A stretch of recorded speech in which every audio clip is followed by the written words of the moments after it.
La saison de la grippe s'est installée beaucoup plus tôt qu'à l'habitude cette année et elle coïncide avec l'arrivée du temps des fêtes, ce qui fait que les urgences un peu partout dans la province fonctionnent au-delà de leur capacité. Selon les plus récents relevés d'Index Santé, le taux moyen d'occupation des civières oscille autour de 120 depuis une dizaine de jours dans la province. Pour l'Estrie, actuellement, ce matin, on est à 93,3 de taux d'occupation. La durée moyenne sur séjour, c'est de 14,3 heures. En effet, comme vous le dites, là, pour l'ensemble du Québec, il y a eu une augmentation au cours des derniers jours.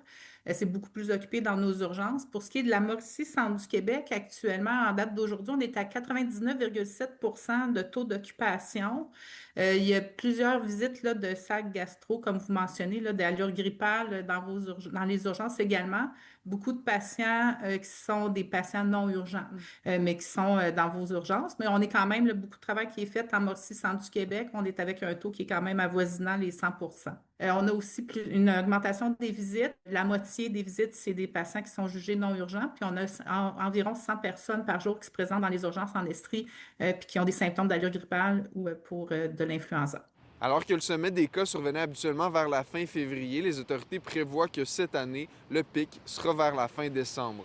Actuellement, c'est un petit peu plus tôt que les dernières années. Donc là, ça arrive malheureusement en même temps que le temps des fêtes ou que là, on va avoir en plus des rassemblements. Donc, on est plus à risque de transmettre la maladie cette année.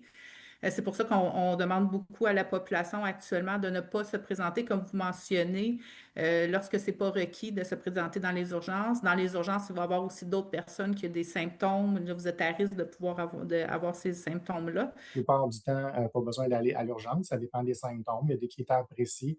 Quelqu'un qui est vraiment déshydraté, quelqu'un qui est comateux, confus, quelqu'un qui a de la détresse respiratoire, évidemment, on n'attend pas, la place est à l'urgence. Mais la plupart du temps, quand c'est viral, les gens en santé n'ont pas besoin de médicaments particuliers, juste contrôler la fièvre, les symptômes, les douleurs et rester à la maison là, à ce moment-là et ne pas le transmettre après ça à des gens vulnérables.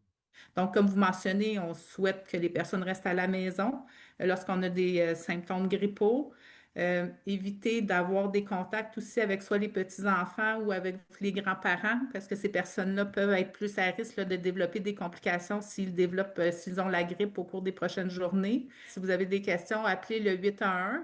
Il va y avoir des professionnels de la santé là, qui vont pouvoir vous orienter vers différentes solutions là, pour prendre en charge votre santé. Comme vous mentionnez, la majorité des cas pour des symptômes de grippe, c'est vraiment de l'auto-soin. Les prochaines semaines s'annoncent critiques pour les urgences un peu partout au Québec avec la saison des virus qui s'intensifie. Les professionnels rappellent que des petits gestes peuvent aller bien loin. À Sherbrooke, Elliott Tremblay pour Nouveau Info.